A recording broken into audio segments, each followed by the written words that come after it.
From the UNC School of Journalism and Mass Communication, covering Carolina in HD, this is Carolina Week.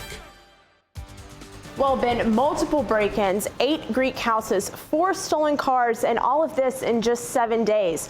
The Chapel Hill police are still investigating what happened this week and why the person or people responsible targeted sorority and fraternity houses. 4 digits.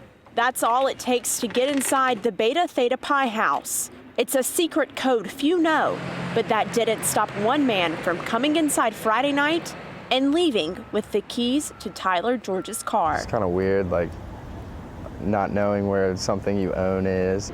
George says the doors were locked. The man probably got in the house by jumping up here, climbing through this window, grabbing his keys, and getting away with his car. Beta wasn't the only house. Keys and cars also disappeared at Alpha Tau Omega and Kappa Delta. I think there's a likelihood that at least some of them are related. Chapel Hill Police Lieutenant Joshua Meesemore says Greek houses are easy targets for criminals. That places that have a large number of people coming and going at all hours is more likely to have those problems, a door or window left unlocked, and the criminals know that too. And so they seize the opportunity at that type of place. For now, George's case is closed. His car was illegally parked in Durham and towed here. He picked it up Monday. I wasn't there before. With plenty of traces from an unapproved driver. Went through it and there was a bunch of stuff that wasn't mine. There was a GPS, like a cell phone, a backpack, some shoes. And from now on, he says he'll make sure his keys are out of reach. It's always scary. Definitely try and lock our doors more and, just always kind of be on the lookout. Now, Ben, I spoke with the president of Alpha Tau Omega, and he said that the brothers are very concerned. They're actually going to install security cameras both in and outside the house to make sure that this doesn't happen again. The suspect, Wright, was already on probation for past crimes. And we're also learning that last night the university sent out an Alert Carolina email informing students about the break-in after Maddie called the police department with those questions. Thanks, Maddie. Officers didn't make any arrests or issue any citations Saturday night, but UNC police are investigating a reported sexual assault in an on-campus dorm at around 3 a.m. the next morning. The incident happened at Hinton James Dormitory on UNC's South Campus. Police aren't releasing many details in this case. They've said only a sexual assault was reported and that they're looking for more clues. But those details aren't enough to have many residents here in Hinton James on edge. Hinton James is a co-ed dorm, home to more than 800 students. And it's where a reported sexual assault occurred on Halloween weekend. Christy Raymer is a Hinton James resident. It freaked me out a little bit. I know that stuff happens, but it's hard to think about it that it happened. Like, it could have been on my floor. It could have been in the room next to mine. An Alert Carolina email was sent out to students Sunday, stating the sexual assault was reported about 3 a.m. Authorities are seeking a male suspect about 6 feet in height and weighing between 180 and 200 pounds. Campus police and the Department of Public Safety haven't released any updates about the case, but do have some safety tips. Sticking in groups whenever possible, utilizing mass transit, staying in well-lit walkways, letting friends know where you're going to be and when you expect to be there. Things as simple as that.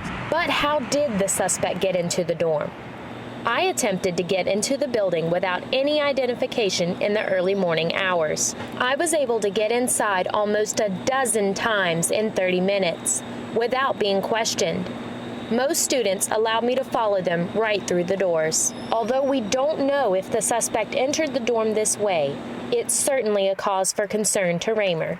Southern hospitality is you always want to let me hold the door for someone, and as they're running up, you don't always know if that person actually even lives in Hinton James or even goes to UNC. There's no way of knowing, so it kind of makes you think twice about who am I letting into the dorms? That was Bailey Pennington giving us that important update. New research suggests that e-cigarette sales are exploding and online vendors are ignoring North Carolina laws to regulate them. Mackenzie Bennett is live on the quad. Sharon, it's very easy for minors to get their hands on e-cigarettes. Just a few clicks of the mouse and somebody delivers them right to the front door. Jack Leffler has been smoking e-cigarettes for more than a year, but there's just one problem. Jack isn't even 18 years old, and he says buying what he wants is a piece of cake. Online, all the way. I mean, because like I said, there was zero age verification. Currently, 41 states ban e-cigarette sales to minors, and North Carolina requires vendors to use age verification techniques in stores and online. Rebecca Williams is a researcher for UNC and studies websites that sell tobacco products. She tested 98 online e-cigarette vendors, and the results? There was really, I think, one vendor that complied with North Carolina's law. These were some of the products that vendors sent to underage participants who ordered products for the study. Some of the packaging will surprise you. It came packaged with candy, which really just kind of underscores this notion of flavored e-cigarette products trying to appeal to kids. I got online myself just to see how easy it is. And on some websites, I didn't even have to verify my age. I could buy an e-cigarette with just the click of a button. Williams says the variety of flavors is what really draws younger people in. Granny rolls, it's like your grandma's cinnamon rolls. But fun flavors can mask the real dangers of the products. Some of them on their own, cause serious lung diseases. So for example, anything that has a buttery or cinnamon flavor can be very dangerous. Jack says he isn't worried and will continue using e-cigarettes as long as he can buy them. Researchers say there should be more federal regulations to keep minors from getting their hands on e-cigarettes. Sharon? Mackenzie Bennett live from the quad. Thanks, Mackenzie. A campus staple is about to disappear for good. Drew Kurzman has the latest on its big technology change coming to UNC. It's invisible all around us, and most students can't live without it. Now you might be thinking air, but we're actually talking about Wi-Fi. Here at Sitterson Hall, old computers like these behind me show that technology is always evolving, and campus networks are no exception. Here at the ITS Manning Building on UNC's campus, engineers and technicians carefully monitor UNC's internet networks. Attention is critical because they're preparing for a major change. UNC Secure, the Wi-Fi network found across campus, is shutting down, and EduRoam is here to take its place. Short for Education Roaming, EduRoam is the new networking standard at 285 colleges and universities across the country. Once your device is configured to EduRoam, you can access the internet from any participating university, bypassing complicated configurations and setups. If you are a university faculty or a student, the odds are very small that you're going to do all your work at the one university. The new network is currently set up and running alongside UNC Secure, allowing time for students to transition. But on October 16th, UNC Secure shuts down for good, and Gogan worries that some students aren't getting the message. We've sent email out to about 26,000 people that we've seen using UNC Secure, reminding them that UNC Secure is going to go away on October 16th. Poof, it's going to be gone, nothing. As we see here, a significant portion of users still connect through UNC Secure. So if you're on campus, check your internet settings, connect to EduRoam, and have the power to access the internet at colleges and universities across the country. In Chapel Hill, I'm Drew Kurzman reporting. And remember to check your wireless settings to make sure you're on the right network.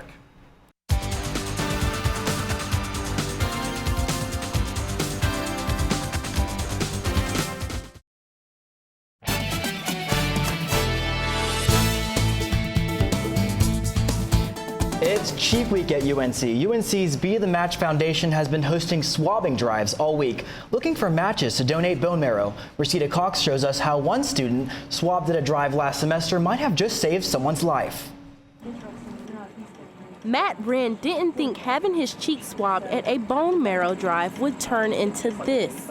To get a call 2 months later, much less period, but especially with 2 months after I was typed, I had no idea. I never expected it. It's a call Wren did not hesitate to answer. Got the call and it was just kind of a no-brainer, you know, like I can help somebody out, so why not do it, you know? This spring, Wren helped to host a bone marrow drive with UNC's Be the Match Foundation chapter. Being a bone marrow match to someone in need is rare. Only about 1 in 540 people get the call to donate. Honestly, like everyone keeps saying, oh my gosh, like this is such a blessing, like you're a hero, like this is awesome. And I mean, I guess those things are true, but truthfully, like, I would just hope that the tables were turned, someone would do it for me. Ren says the procedure is painless. This machine filters out the platelets needed to donate from his blood and transfers the remaining blood back into his arm. Ren's transplant took almost 4 hours. It was never really occurred to me to say no, because I'm like, this is something that ultimately won't hurt me or cause me any long-term harm. It's free. It only costs like my time, and it's truly saving someone's life. So it was a no-brainer to me, really. In Chapel Hill, I'm Rosita Cox reporting. Ren says he thinks everyone should be on the bone marrow registry. It takes almost no time to have your cheek swabbed, and those few seconds could save a life. UNC's Student Activities Fund Office, or SafeFOA, has controlled on-campus fees since 1932. 8 decades later, the office is changing its procedures to prevent potentially dangerous financial practices in all student organizations. Andre Rowe tells us how this decision will affect the campus community. UNC senior star Wingate Bay is the treasurer of Misconception Dance Company. Like many treasurers, she spends a lot of her time in the Student Activities Fund office. I collect dues from our members. I work with SafeFOA, our account. 2 years into her position, Wingate Bay became accustomed to the SafeFOA process. But this year, things are a little different.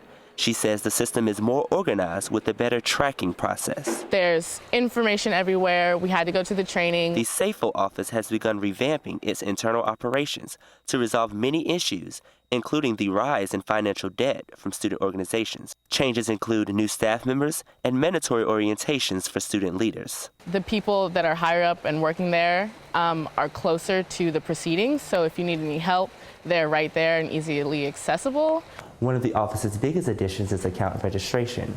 Now when student leaders register using this Student Life website, all information will be updated in the SafeFOA system.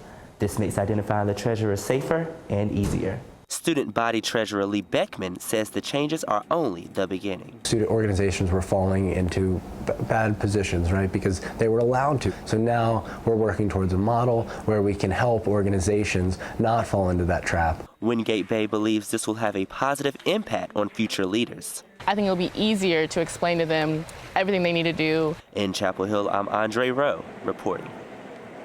The new model will also include a name change and direct communication between the office and student organizations. As voters hit the polls for UNC's fall general election, they might notice there are some student Congress seats with no candidates. Gus Kelander found out why vacancies in student Congress is an ongoing problem. Student Congress is the legislative branch of student government. There are 41 seats, and their job is to allocate funds to student groups. David Joyner is the speaker. So we have 17 vacancies in Student Congress currently, and 11 of those came from the fact that no one ran in the first place. Doing the job requires time many aren't willing to commit. Cole Simmons is the chairperson of the Oversight and Advocacy Committee. It's a tough job, and we deal with a lot of things, and sometimes students just decide that they need to focus on school instead of always, dealing with campus issues, which is fine because school is important and, that's kind of what we're here for. Students who decide to run for Student Congress then face another issue, getting their classmates to the polls. Voter turnout has been an issue when it comes to any race. Presidential race, I think we barely cleared 10%. And that's difficult because we want students' opinions in both who's running and what the issues are. Despite the vacancies, Student Congress says it's able to operate as usual, and the open seats have no impact on funding for university groups. It does, however, mean that there are fewer voices speaking for the student body. In Chapel Hill, I'm Gus Kelander, reporting. The fall election will be held on October 30th. Student Congress meets every other Tuesday.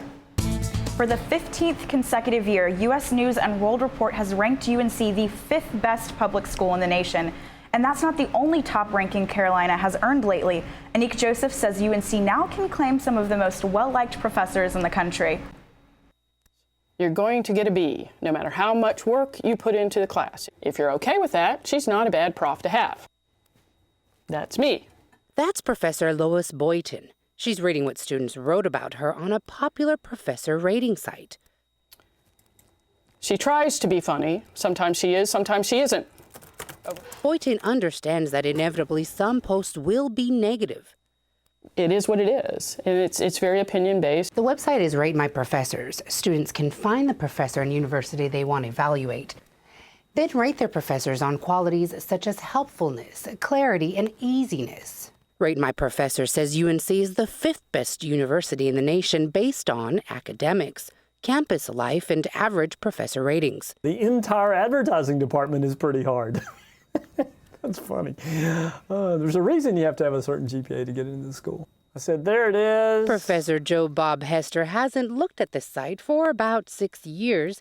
He's come to the conclusion that people either love you or hate you kind of thing. Boyden admits sometimes she takes comments personally. Oh yeah, I'm very sensitive, and you may have 99 great comments and 1 negative, and the one you will hang on is the negative one. But Boyden says it's not her job to be liked. Personally, I'm not necessarily teaching courses that are easy and you're always going to get a good grade on it. So does that mean I'm not likable?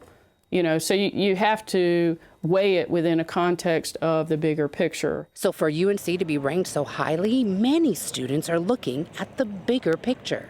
In Chapel Hill, I'm Monique Joseph reporting.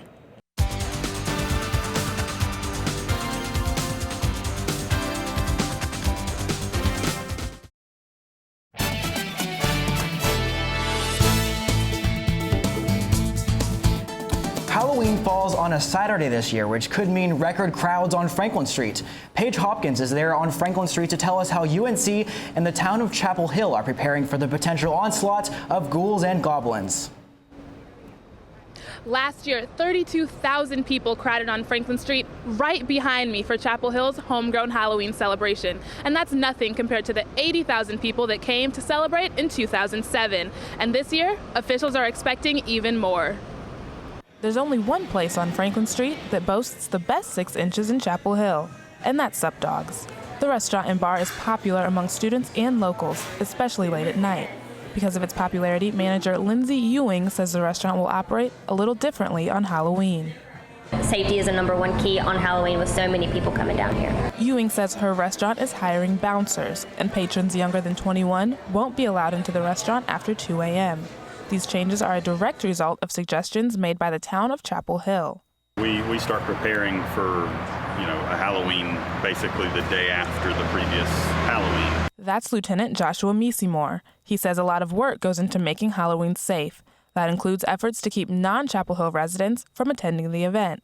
Mayor Mark Kleinschmidt said homegrown Halloween is meant to be a celebration for Chapel Hill locals only. We also do a lot of planning and preparation for it to make sure that we give it that local flavor.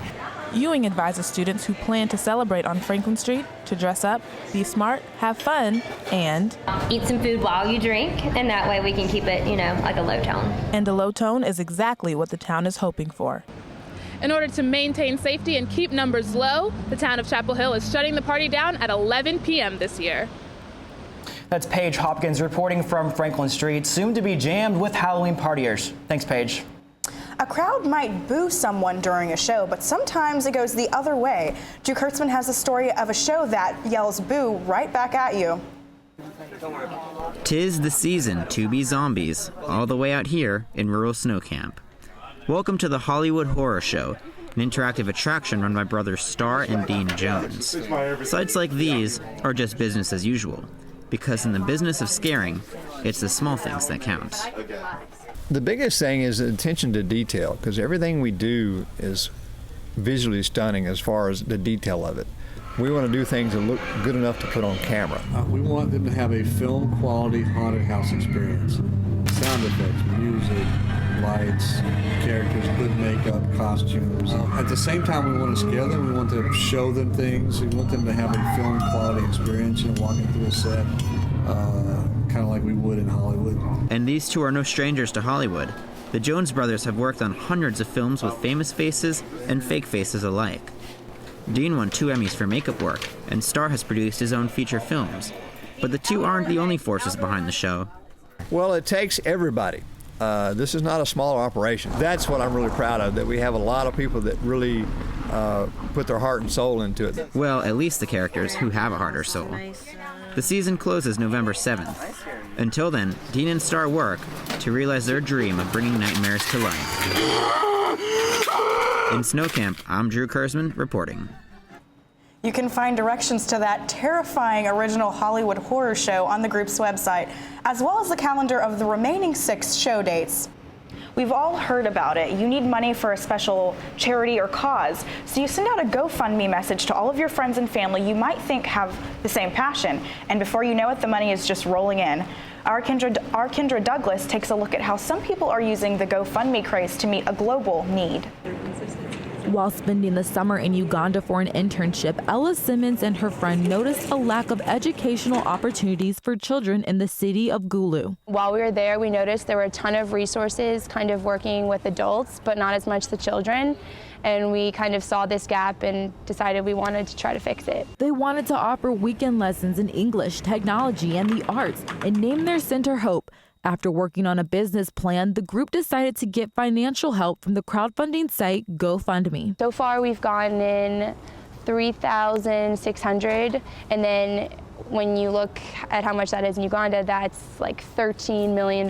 So it's obviously a huge, huge help. The support Simmons received from friends and family is typical, says Paul Jones, a clinical professor in the UNC School of Library Science. Funding like that, the audience for that is your family. So this is, again, when I've talked about this core of strong connections, the best you're going that person is going to get is people that are intimate with them. Today, you can see people asking to go fund my wedding, my trip to Vegas to see Floyd Mayweather, and even fund for a minion to be in your front yard. Whether professional or personal, Jones says the project has to be a good one, if not an already established one. People are happier giving to things they know will succeed and that they know will work out, not just randomly dropping money. Simmons and her friends have already seen what the power of social media can do, helping to realize a dream. In Chapel Hill, I'm Kendra Douglas reporting. Ella and her team plan to go to Uganda this summer to start working on the plans for the Hope Center.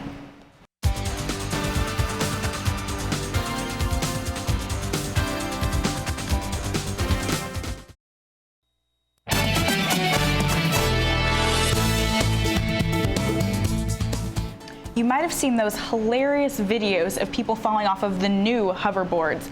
Well, the boards have finally made their way onto our campus.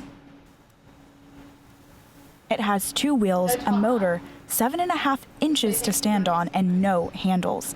Oscar Hutchison rides his to and from classes. If you go from one class to another bicycle, you have to find a place to hook it up. You have to hook it up, make sure no one takes it. But with this, you can just bring it into class with you and just set it aside. He's one of the first students to use it on campus and has found other uses. Do some chores for my mom. Sometimes she's too busy. You can order the Hoverboard, as it's often called, for $350 on Amazon if you buy the off-brand.